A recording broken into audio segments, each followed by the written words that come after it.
جیسے کوئی سل کا پرانا مریض ہے، جگر کا فیلیور دکھائی دے رہا ہوگا اور کمزوری بے حد، یوں معلوم ہوتا ہے کہ مریض اپنے آخری کنارے کو پہنچ رہا ہے، لیکن جب یہ ٹھیک ہو تو ایک دم ٹھیک ہوتا ہے اور کوئی بد اثر باقی نہیں رہتا۔ معلوم ہوتا ہے کہ ایسڈ سلف جب تک جسم کے اندر موجود منفی اثر دکھا رہا ہے، یہ سارے اس کے ساتھ براہ راست تعلق رکھنے والے امراض ہیں۔ جب وہ ہٹ گیا تو وجہ کے ساتھ ہی وہ چیزیں بھی دور ہو جاتی ہیں۔ تو خطرناک دکھائی دینے کے باوجود جو مرض اچانک ہٹ جائے اس میں یہ امید ہوتی ہے کہ جسم کو گہرا نقصان نہیں پہنچا رہی، اور ایسڈ سلف کی مرضیں اسی نوعیت سے تعلق رکھتی ہیں۔ اس میں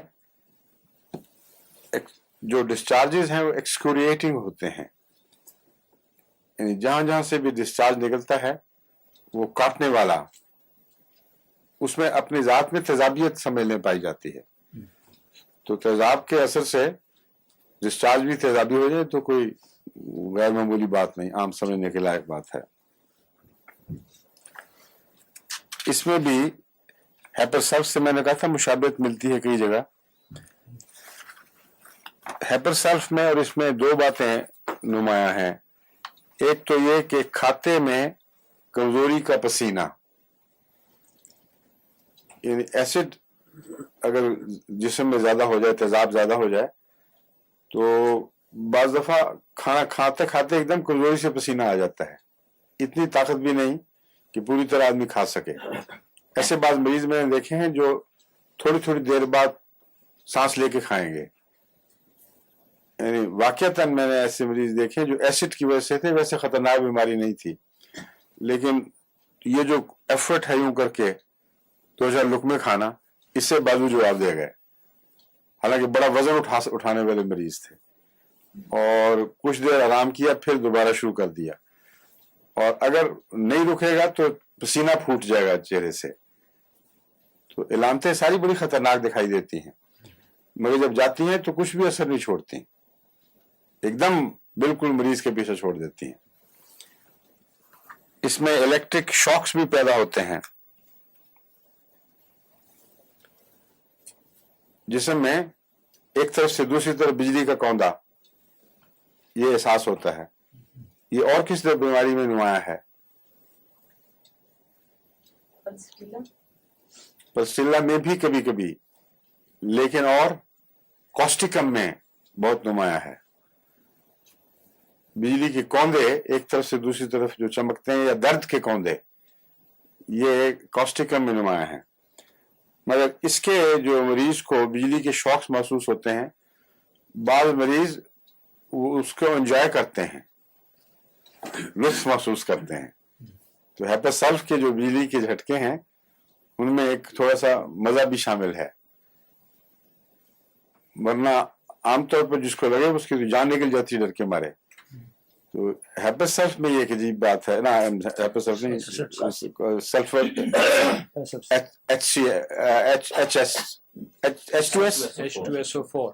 H2SO4 رائٹ۔ H2S تو گیس ہوتی ہے نا جو نکلتی ہے، ہائیڈروجن سلفائڈ۔ ہاں، گندے انڈے کی بو والی۔ جی بالکل ہاں بالکل۔ ہاں ہاں۔